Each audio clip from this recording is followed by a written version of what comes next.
6 months from now, Marcus Cole will stand in a boardroom on the 7th floor of Whitfield and Associates and lay 247 pages on a table made of oak older than anyone sitting around it.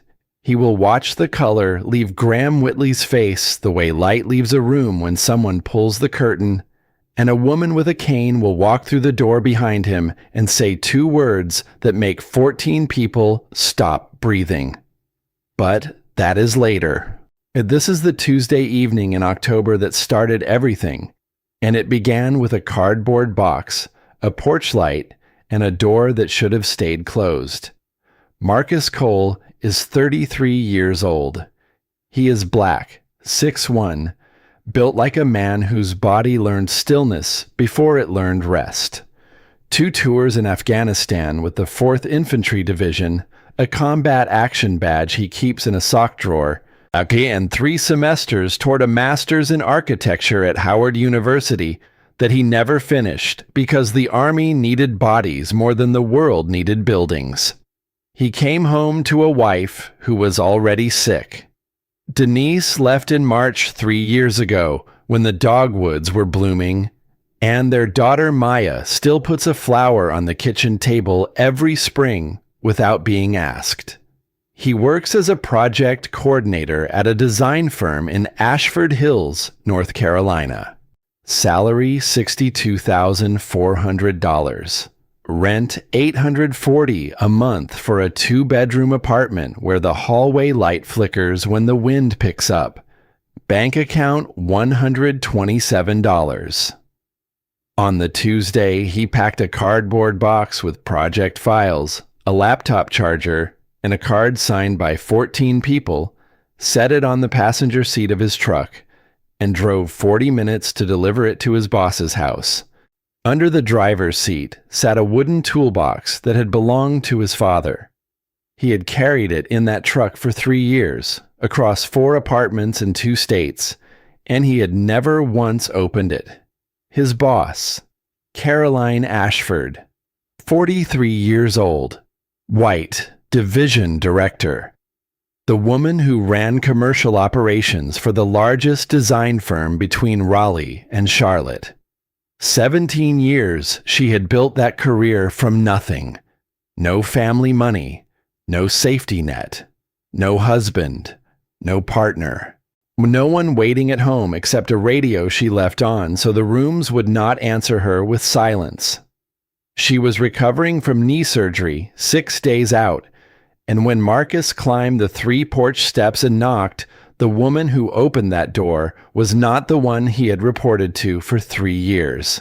She was barefoot on hardwood, an old faded t-shirt that hung past her thighs, no makeup, hair pulled into something that had given up being a ponytail, a knee brace on her right leg, and a cane in her left hand.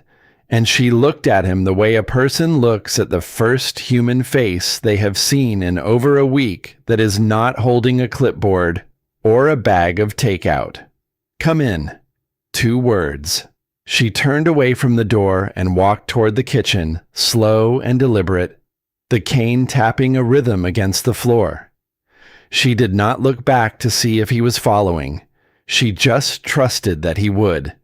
And Marcus, who had been trained to assess a room in under 2 seconds, who checked exits before he checked faces, who had planned to set the box inside the door and be back in his truck within 90 seconds, closed the door behind him and stepped inside. The house was the opposite of her office. Her office was glass and geometry and nothing out of place. This house breathed. A deep green couch with a wool blanket draped over one arm like someone had just gotten up. A reading lamp beside it with a cracked ceramic base that had been glued back together instead of replaced. The kind of repair that says I would rather fix what I have than admit I need something new. Plants on the windowsill, real ones, green and reaching toward the light, with the quiet persistence of living things that someone waters every morning without thinking about it. And books. A floor-to-ceiling shelf on the far wall packed so tight that paperbacks were stacked sideways on top of hardcovers because there was simply no more room. Every shelf full, every spine cracked. On the kitchen counter, a radio played low. Something with a saxophone and a piano taking turns the way two people do when they have known each other long enough to leave space. She left that radio on so the house would not be empty when she came home to it. Marcus understood that in a way he wished he did not. His apartment had been silent for 3 years, and he had never once thought to turn anything on. She pointed to a pour-over setup on the counter. A glass carafe, a gooseneck kettle, a hand grinder, a bag of single-origin beans, and a small digital scale, all arranged like the pieces of something she had been trying to solve. A colleague gave it to her last Christmas, she told him. 11 months of trying and every cup still tasted wrong. She had followed the instructions, she had measured the ratios, she had watched videos, and still, every morning, the coffee came out bitter and thin and nothing like what it was supposed to be. Marcus looked at the setup. He looked at her. His voice came easy, like he was talking about something that did not matter, even though something in the room had already shifted. Is the water boiling when you pour it? Her eyes narrowed the way they did in meetings when someone said something she had not anticipated. Interested, but not yet convinced. If it is boiling when it hits the grounds, it burns them. You want it about 30 seconds after the kettle clicks off, just below boiling. That is where the flavor lives. She folded her arms. You know about pour-over coffee. I know about a lot of things that do not come up at work. She handed him the kettle without another word. Show me. So he made coffee in his boss's kitchen on a Tuesday evening in October. He walked her through the ratio, 17 grams to 270 of water. He showed her the pour pattern, slow concentric circles starting from the center. And he told her about the bloom. That first pour where the grounds swell and release gas and you have to stop. You have to wait. You have to let the coffee breathe before you give it more than it can handle. Caroline sat on a stool at the island with her chin resting on her hand and her reading glasses pushed up into her hair. She watched him with the kind of attention that made the kitchen feel like the only room left in the world. You are telling me the coffee needs a moment to collect itself before it can do its job. Basically, yes. Something shifted behind her expression, quick and private, like a window being tested after years of being painted shut. I relate to that more than I should. The coffee came out right. He poured 2 cups. She tasted hers and went still for a full breath. Then she looked at him over the rim. That is the first good cup this machine has made in this house. I am mildly furious. 5 minutes. You solved an 11-month problem in 5 minutes. Marcus wrapped both hands around his cup. Some problems just need a different set of hands. She held his gaze for half a second longer than the sentence required. Then she looked away. And the room settled into something warm and unfamiliar, like a house remembering what it felt like to hold more than one heartbeat. They talked for 2 hours. She asked about the firm. He gave her 3 years of careful, professional answers. She asked what came before. He told her the surface, Army, 2 tours, came home, needed work that built things instead of breaking them. She asked about Denise. He gave her 1 sentence. She did not press. She asked whether it was loud or quiet. Quiet. And the quiet kind is worse. Yes, it is. She said it like someone who had spent years watching pain from the other side of glass, close enough to understand, too far away to be part of it. and Marcus felt something in his chest he had not felt in 3 years. Not attraction, not comfort, recognition. The particular stillness of one lonely person sitting across from another and realizing they have been speaking the same language this entire time without knowing it. As he stood to leave at 9:14, she walked him to the door, the cane tapping softly. As he passed the living room, he saw the bookshelf up close for the first time, and his whole body stopped. The frame was leaning 2 inches off the wall at the top. Both anchor bolts had ripped clean through the drywall. The weight of 200 pounds of hardwood and paper was being held up by nothing but friction and luck. One stumble with that cane, and the entire thing would come down on top of her. How long has this been like this? A while. This is dangerous, Caroline. If this falls, it is not just books. It is the frame, the bracket hardware, all of it coming down at once. She looked at the shelf, then at him.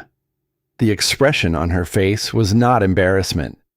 It was the look of a woman who had been holding so many things in place for so long that she had stopped noticing which ones were about to fall. "Are you going to fix my bookshelf, Marcus?"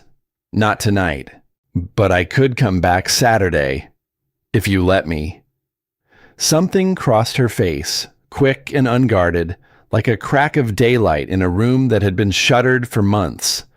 "Saturday, after 10. I will make the coffee. You can tell me if I finally got it right." He nodded. He walked to his truck. He sat behind the wheel and did not turn the key for a full minute because something had just happened inside that house that he could not name and was not ready to examine. But he could feel it settling into him the way heat settles into a room when someone turns it on for the first time in a long time. He pulled out of the driveway at 9:31. The porch light behind him flickered once and held. The neighborhood was dark and quiet and still. He did not see the black SUV parked 2 houses down with its headlights off. He did not see it pull away from the curb as he turned the corner. And he did not know that the man behind the wheel had been sitting there for 26 minutes, watching Caroline Ashford's front door, the way a man watches something he has lost and still believes belongs to him. Saturday came and Marcus told himself it was about the bookshelf. He said it in his apartment while he laced his boots. He said it again in the hardware store, picking out 3-inch toggle bolts rated for 150 pounds each. He said it one more time in Caroline's driveway with a toolkit on the passenger seat and 2 cups of coffee from the shop on Redmond Street. 2 cups. He was already past pretending, but the word bookshelf was easier to carry than whatever the truth actually weighed. She opened the door in dark jeans and a cream sweater with the sleeves pushed up. Hair down. No cane. She was standing on her own, and something about the way she held the doorframe was different from Tuesday. Less architecture, but more invitation. Like she had spent the week deciding how much of herself to leave visible when he came back, and the answer was more than before.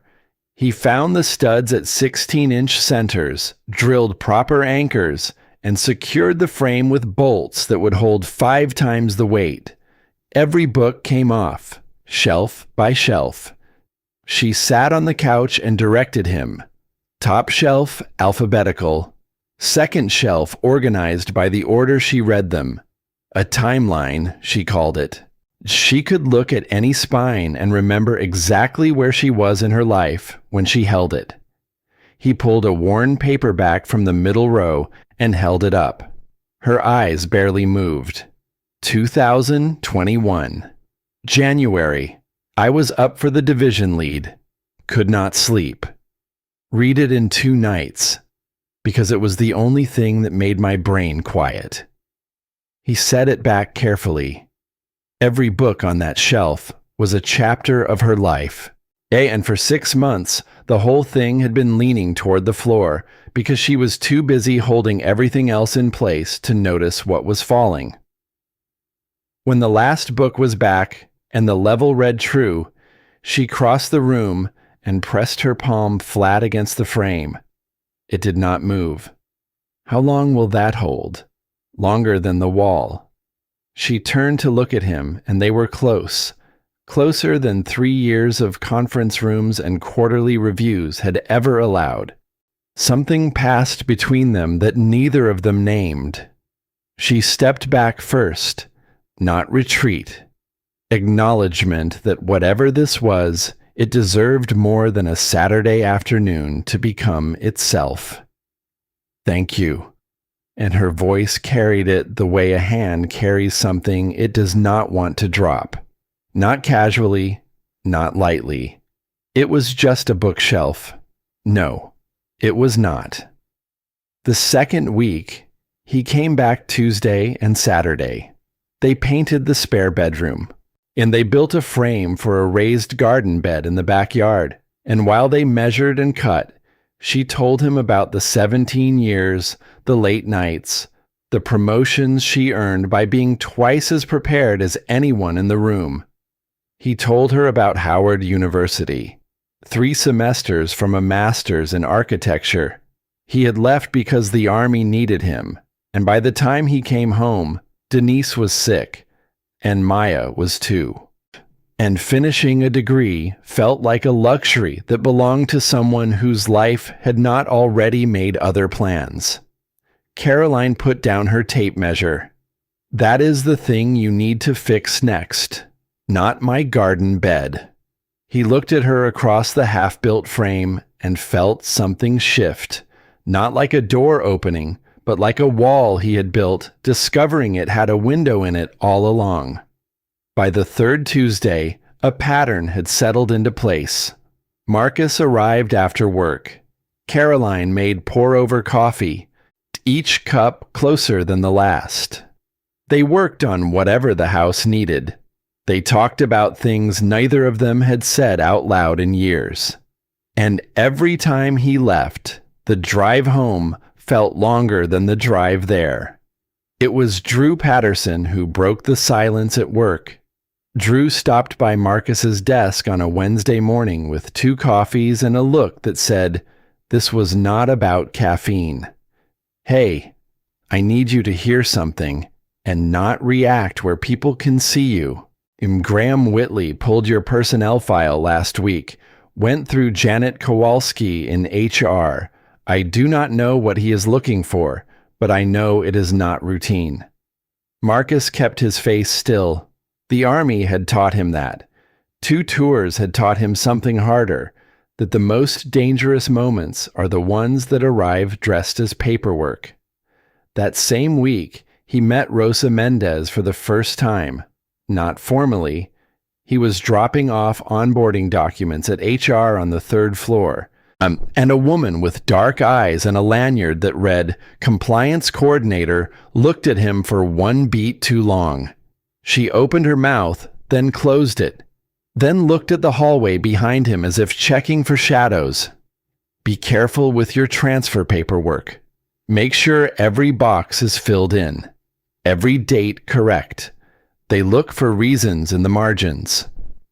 Before he could respond, she turned back to her monitor and did not look up again.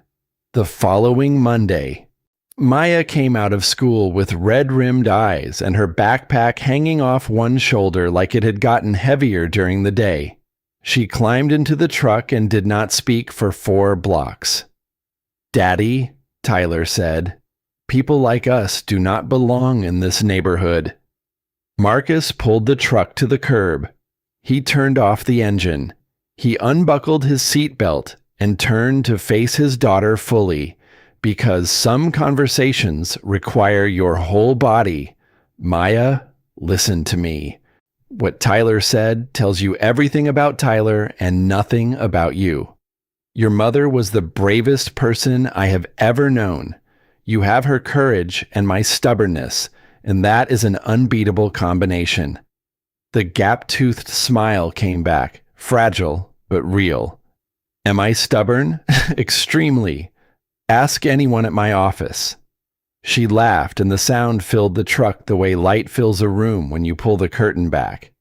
But Marcus drove the rest of the way home with his hands tight on the wheel and a coldness spreading through his chest that had nothing to do with October. Tyler Harmon was the son of one of Whitfield's consulting partners. That was not a coincidence. That was an ecosystem. On the kitchen counter that night, next to Maya's homework and a permission slip for a field trip to the Science Museum, sat the bills. $840 rent, $312 utilities, $87 left until the 15th. Marcus could not afford to lose this job, and someone at that firm was building a case to make sure he did. Graham Whitley's office occupied the corner of the 7th floor where the morning light hit longest. He sat behind a desk that cost more than Marcus's truck and dialed Janet Kowalski at 8:47 on a Thursday. Janet, I need a compliance review on Marcus Cole. Employee 7741. Was specifically Section 4.2 of the fraternization policy. I have concerns about professional boundaries being maintained during Ms. Ashford's medical leave. Janet's pause carried the weight of someone choosing between conscience and career.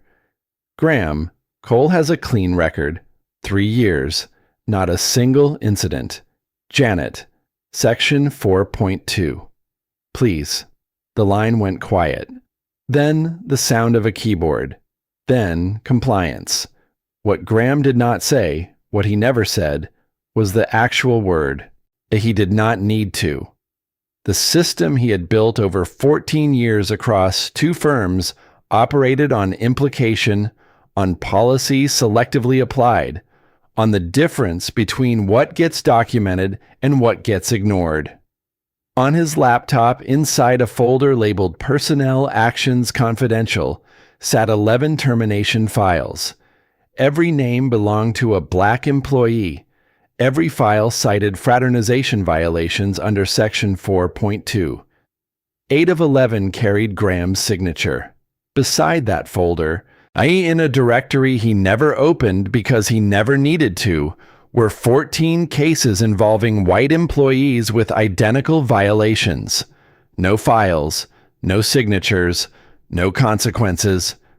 The policy was a weapon, and Graham had been choosing his targets for years. But Graham's fury was not born from ideology alone.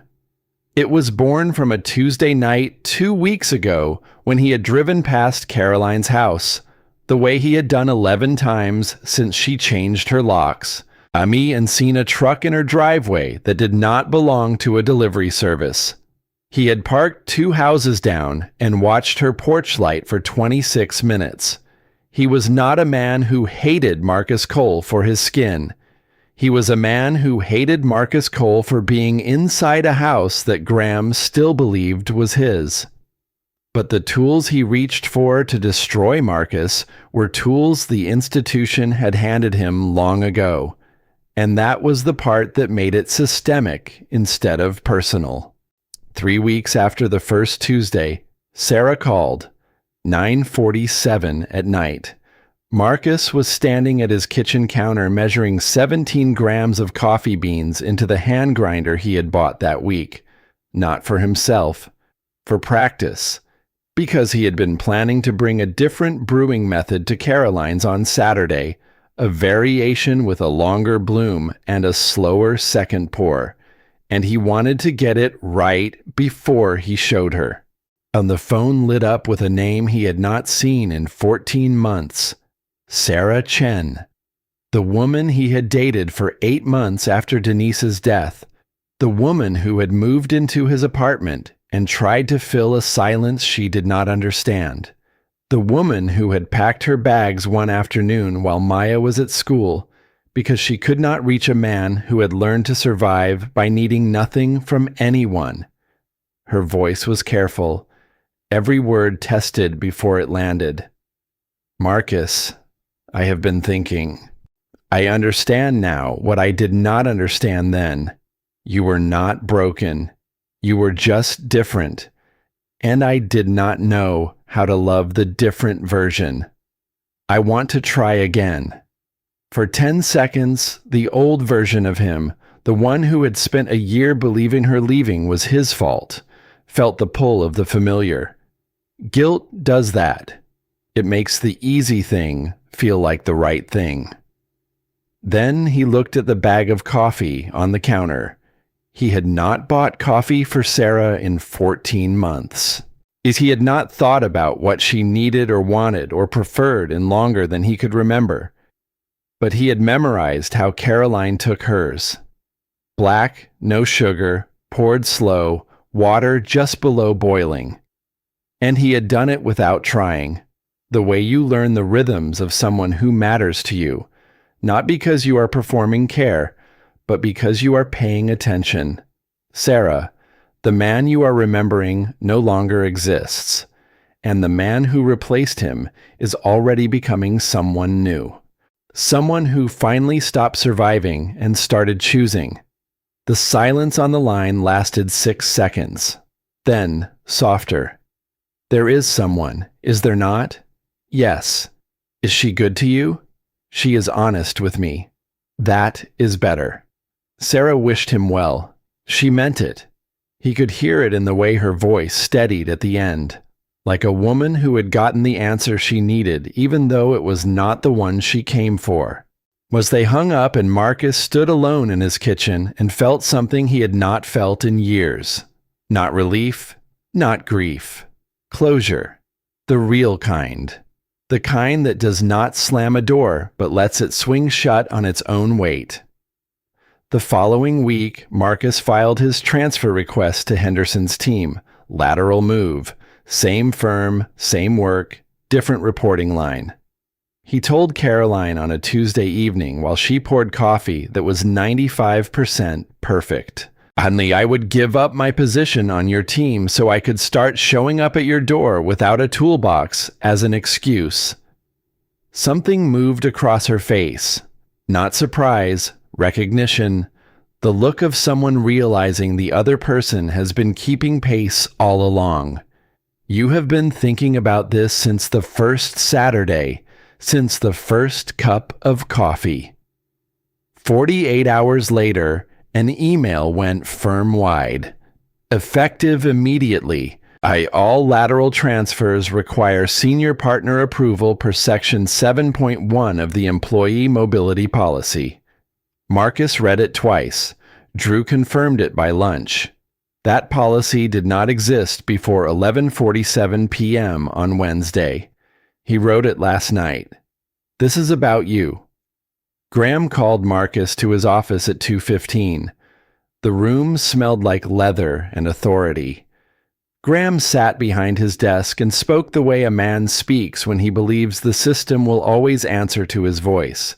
Marcus, I want to make sure you understand the firm's expectations regarding professional conduct. We have high standards here. Boundaries matter. I would hate to see a promising career derailed by poor judgment. Marcus stood still, not tense, not aggressive, not afraid, just present, the way a man stands when he has faced things that shot back and knows exactly what a threat sounds like when it is wearing a necktie. Mr. Whitley, I appreciate the guidance. I will make sure every decision I make is thoroughly documented. Graham's jaw tightened. He understood the counter. Marcus understood the game. And for the first time since this started, something flickered behind Graham's composure that looked less like control and more like the beginning of fear. That evening, Rosa Mendez was waiting by Marcus's truck in the parking garage at 6:12. She held a USB drive in her closed fist like a woman who had been carrying a grenade for 4 years and had finally found someone she trusted enough to hand it to. 11 termination files, 14 non-actions, same violations, different outcomes. I have been keeping copies since 2022. I did not know who to give them to until I watched him build a policy overnight to stop you from transferring." She pressed the drive into his hand, and then she said something that turned a workplace grievance into a federal case. Before Whitfield, he was at Callaway Dean for 8 years. Same pattern, 7 more cases. They settled for $2.3 million, sealed records, no admission of guilt. He walked away clean and brought the whole system with him. This is not 11 cases in 6 years, Marcus. This is 18 cases in 14 years across 2 firms, and no one has ever made him answer for it. Marcus closed his hand around the drive. 18 people, 14 years, 1 signature, and a man on the 7th floor who believed he was untouchable because every institution he had ever worked for had proven him right. That night, he sat on Maya's bed while she held her stuffed bear and fought off sleep. "Daddy, are you building something?" "Yes, baby. Something important. Like Grandpa's chair?" The question landed in his chest like a fist. The toolbox was still under the driver's seat. 3 years unopened. The pieces of his father's last project still leaning against the wall of a storage unit he paid $40 a month to keep. "Yeah, like Grandpa's chair. Something that needs to be finished." He kissed her forehead. He closed her door. He sat at the kitchen table and opened the USB drive on his laptop. 11 files, 14 ghosts, 18 lives rerouted by a man who used policy the way other people use locks, not to protect anything, but to keep certain people out. Marcus read every page. He cross-referenced termination dates with performance reviews. He mapped the pattern against Title VII and 42 U.S.C. Section 1983. 3 semesters of law and architecture at Howard had taught him to read contracts. 2 tours in Afghanistan had taught him to build a case the way you build an ambush. Slow, patient, every angle covered. By the time they see you coming, it is already over. He called Carolyn at 11:18. Her voice was awake, like she had been reading, like she had been waiting without knowing what she was waiting for. "I need to tell you everything. Tuesday. All of it." 3 seconds of silence. Then, steady and certain, "I already know it is bigger than a bookshelf, Marcus. Bring the file." He looked at the laptop screen. 247 pages. 18 names. 14 years. 2 firms. 1 man who had never been told no by anyone with the evidence to make it stick. Marcus closed the laptop. The apartment was dark. Maya's breathing came soft and even through the thin wall. On the counter, the coffee grinder sat next to the bag of beans he had bought for Saturday. On the table, a permission slip for a field trip Maya had circled 3 times in red marker. On the refrigerator, a drawing she had made of 2 stick figures holding hands under a yellow sun. She had written Daddy at the top in crooked letters. This was what he was protecting. Not a career. Not a position. Not even his own dignity. Though that mattered too. He was protecting the right of his daughter to grow up in a world where the door opens the same way for everyone, regardless of who is standing on the other side. Tomorrow, he would walk into Carolyn Ashford's kitchen with 247 pages and the truth. And after that, nothing between them, nothing around them, would ever be the same. Tuesday morning. Caroline's kitchen. In the same table where they had shared coffee and silence and the slow architecture of 2 people learning to trust each other with the truth. Marcus spread 247 pages across the surface and gave her everything. 11 terminations at Whitfield. 7 more at Callaway Dean. 14 years of a policy weaponized against black employees while identical violations by white employees generated no file, no review, no consequence. Rosa Mendez's 4 years of quiet documentation. And the sealed $2.3 million settlement that let Graham Whitley walk from one firm to the next, carrying the blueprint of a system designed to look like procedure and function like prejudice. Caroline did not move. She read the way she ran a division, methodical, precise, turning pages with the focus of a woman who understood that details are where institutions hide their sins. When she reached the last page, she stood up and walked to the study off the hallway. There was a filing cabinet Marcus had never seen her open. She pulled a single folder from the bottom drawer and brought it back to the table. 3 years ago, before you joined the firm, a woman named Keisha Bryant came to me. She told me Graham had her terminated for dating a colleague in another department. She told me it was racial. I went to Janet Kowalski. Janet told me it had been reviewed and resolved. And I believed her. But her hands were steady on the folder, but her voice carried something heavier than regret. I went back to my office and my metrics and my clean quarterly reports, and I did not push hard enough. I let the system tell me it was handled, and I chose to be comfortable instead of certain. That is my part in this. She placed the folder beside his stack. Keisha Bryant's name now sat among 18 others, and the woman who had spent 17 years building a career on competence and control was standing in her own kitchen, admitting that competence without conscience is just efficiency in the service of whatever the institution decides to protect. What do you need from me? A board meeting. Your authority to call one. Your presence in the room when I present this. When? Friday, 9 a.m.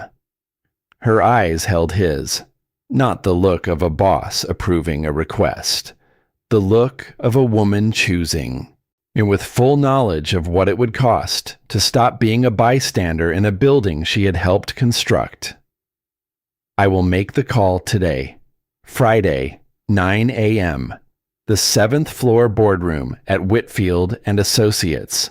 14 board members around the oak table. Graham Whitley at the head, charcoal suit, silver cufflinks, the posture of a man who has never entered a room he did not believe he controlled. Marcus stood at the far end beside the presentation screen on 247 pages in a black folder, wearing the same discipline on his face that had carried him through 2 combat deployments and a grief that lasted longer than both of them combined. He began the way he had planned it, layer by layer, the way you build an ambush, the way you build a case, the way you build anything that needs to stand up under pressure. Layer 1, the pattern. 18 terminations across 2 firms over 14 years. Every employee black. Or every citation under Section 4.2, the same signature on every authorization. He put the numbers on the screen, names, dates, durations. Average time from accusation to termination for black employees at Whitfield, 3.2 days. Average time for white employees with identical violations, 0. Because no file was ever opened. Because no review was ever conducted. Because the policy was never meant to be applied equally. Layer 2. The contrast. 14 white employees engaged in relationships that met every criterion of the fraternization clause. Not one received a warning. Not one was placed on review. Not one lost a single day of employment. He displayed the records side by side. Same violations, same years, same building. Different outcomes. Layer 3. The precedent. Callaway Dean, 8 years prior. 7 additional cases. Same pattern. Same architect. A sealed settlement of $2.3 million that purchased silence instead of accountability and allowed Graham Whitley to resign without record and carry the entire apparatus to Whitfield like a man packing his tools for a new job. Layer 4. He paused. The room was silent in a way that boardrooms rarely achieve. The silence of 14 people realizing simultaneously that the ground beneath them has been hollow for years. 6 weeks ago, Mr. Whitley created a new transfer policy overnight, Section 7.1 of the Employee Mobility Policy. It did not exist before 11:47 p.m. on October 14th. I have the server timestamp. The policy was written for one purpose, to prevent a single lateral transfer. Mine. Because I had been seen at the home of a colleague during her medical leave, and Mr. Whitley decided that warranted the same treatment he has given 18 other black employees across 14 years. Graham stood. This is a disgruntled employee with a personal vendetta and fabricated evidence designed to... Marcus did not raise his voice. He did not need to. I have 247 pages, Mr. Whitley. You have adjectives. Please sit down. The door behind Marcus opened. Caroline Ashford walked in, cane in her left hand, Keisha Bryant's folder in her right. She moved to the empty chair beside the screen. I and every head at the table turned toward a woman they had watched run commercial operations for 17 years and never once seen enter a room she had not been invited to. Sit down, Graham. He has the floor. Graham sat, not because she outranked him, because the room had already made its decision, and his voice was the only one still pretending otherwise. Marcus laid the final page on the table. I am not asking for my career. I am not asking for compensation. I am asking for 18 people who lost theirs because this institution decided that policy was a door that only opened one way. And I am asking every person in this room to decide what kind of firm Whitfield and Associates is going to be for the next 17 years. Because the evidence is here. The names are here. And for the first time in 14 years, so is someone willing to say it out loud. Drew Patterson, seated halfway down the table, leaned forward. For the record, I have worked beside this man for 3 years. He has coordinated $4.2 million in project delivery without a single overrun. If anyone in this room questions his competence or his integrity, I have the spreadsheets and I have the time. The vote was 11-3. Graham Whitley suspended immediately pending investigation. Janet Kowalski suspended the same afternoon. The firm's outside counsel was retained before lunch. Within 90 days, the machinery of consequence did what 14 years of silence had refused to do. Graham Whitley was terminated. Federal investigators opened a Title VII inquiry spanning both firms. 8 of the 18 former employees were contacted for restitution proceedings. Rosa Mendez was promoted to compliance director, the first Latina to hold the position in the firm's history. The fraternization policy was rewritten by an independent panel and published to every employee on the same server where Graham had once hidden his overnight revisions. Marcus's transfer to Henderson's team was approved. Same firm, same salary, different line of authority. And for the first time in 3 years, he drove to Caroline's house on a Tuesday evening carrying nothing but himself. 6 months later, a Saturday morning in April, Caroline's kitchen, where the light came through the window the way it always did at that hour, warm and unhurried. Maya sat at the table with a trifold poster board and a digital scale and 3 different bags of coffee beans. Her science fair project, does hot water or cold water make better coffee? She had run the experiment 11 times and recorded every result in a composition notebook with handwriting that leaned to the right, just like her mother's. Caroline stood beside her, showing her how to zero the scale before each measurement. Their heads were close together, the woman's silver-streaked hair beside the girl's tight curls, and neither of them seemed to notice how natural it looked. In the living room, the bookshelf stood flush against the wall. Top shelf alphabetical. Second shelf chronological, with new additions since the October Marcus first stacked them. Third shelf shorter now, because she had finally read the ones she had been saving. In the corner beside it, catching the morning light from the east window, sat a rocking chair. Spindleback. Hand-shaped red oak seat. Smooth runners resting against the hardwood floor. Marcus had built it in Carolyn's garage over 3 weekends.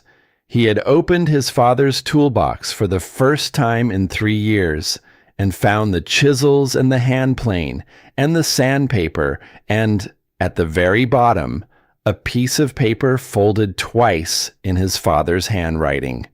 Finish what you start, son. The wood remembers your hands.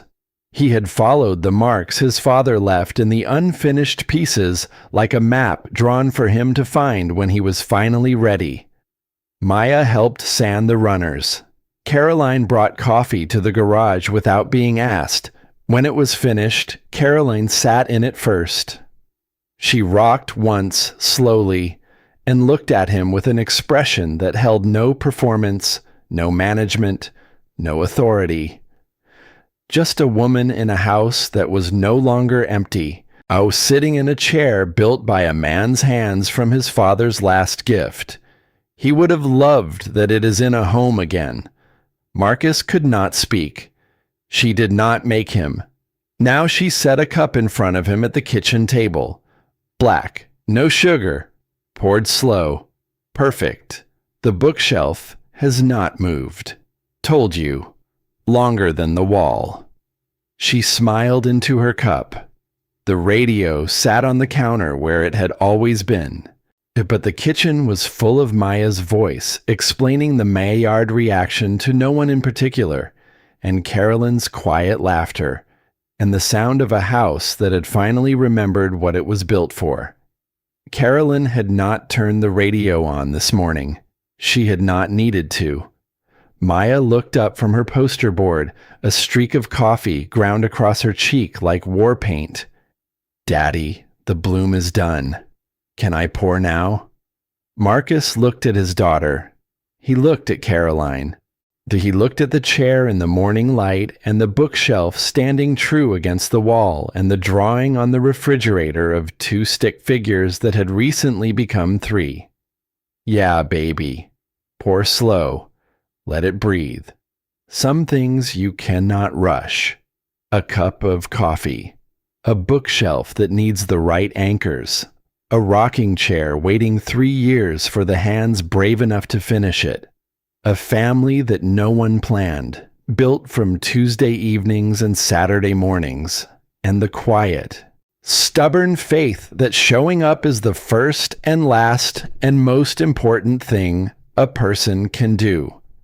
And if you have ever met someone who saw the version of you that you stopped showing the world, someone who did not ask you to perform or shrink or explain yourself into something easier to hold, someone who looked at you and simply stayed, then you already know what Marcus Cole found in a house with a leaning bookshelf and a broken coffee maker and a woman who left the radio on because she had forgotten what it sounded like when someone else was home.